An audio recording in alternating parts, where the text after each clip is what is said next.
Diary लिखना कितना महत्वपूर्ण है, यह दो प्रमाणों से नजर आता है। बीते 1 साल या 1.5 साल का जिक्र करें, दो डायरियों की चर्चा बनती है। पहली लाल डायरी, जिसका हम अक्सर उल्लेख करते हैं, लेकिन आज हम लाल डायरी का जिक्र नहीं करेंगे। लाल डायरी आप जानते हैं कि किस तरह से सरकार बदलने में एक कील के रूप में सामने आई थी, एक नेल की तरह वो कांग्रेस के सीने में चुभी रही। खैर, आज बात करेंगे एक जवान की लिखी हुई डायरी, एक भारतीय जो सुरक्षा बल है, सीमा सुरक्षा बल, उसके जवान की लिखी हुई डायरी, जिन्होंने एक ऐसी डायरी लिखी, अपने जो दैनिक घटनाक्रम है उनको लिखा, और वो एक हादसे में शहीद हो गए, लेकिन उनको शहीद का दर्जा नहीं मिला। लेकिन इस डायरी को पढ़ के बेटा एक कानूनी लड़ाई लड़ता है और पिता को 30 साल बाद शहीद का दर्जा दिलाता है। ऐसे में डायरी लिखना हर बार नुकसान का सबब ही नहीं होता।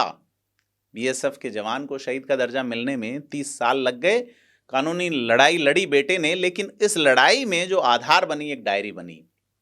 तो आज इसी पे बात करेंगे कि बीकानेर जिले का एक जवान किस तरीके से शहीद का दर्जा पाता है 30 साल बाद। नमस्कार, मैं प्रदीप हूं, आप थिंक 360 देख रहे हैं।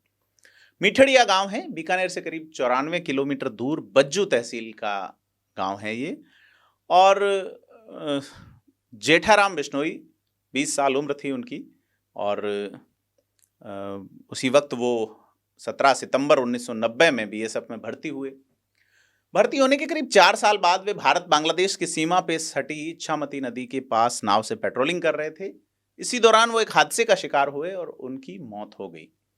पहले के जमाने में, आपको अगर याद नहीं है तो बता दूं कि कारगिल से पहले जवानों के शव घर आने जैसी एक अनिवार्य व्यवस्था नहीं थी। खास करके जब वाजपेयी की सरकार के वक्त कारगिल हुआ, तब जवानों के शव आने लगे। तो जेठाराम बिश्नोई की अस्थियां घर आई। तो जेठाराम के शहीद होने की खबर परिवार को मिली तो उनकी माता झम्मू देवी को यकीन ही नहीं हुआ कि बेटा खो चुकी हैं। वे एक बेटे को खो चुकी जो छोटा था। तो झम्मू देवी ने अपने बड़े बेटे हरभज राम को होमगार्ड की नौकरी छुड़वा दी। नौकरी ठीक नहीं है, जान चली जाती है, इस डर से।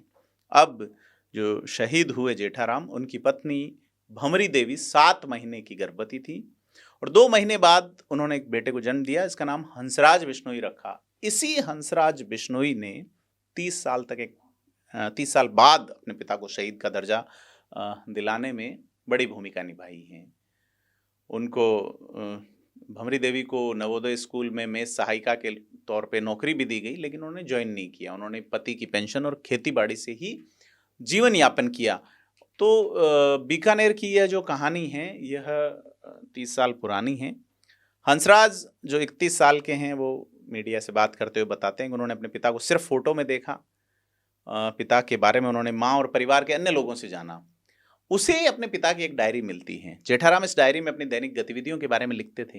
यह डायरी किसी शौर्य गाथा से कम नहीं है।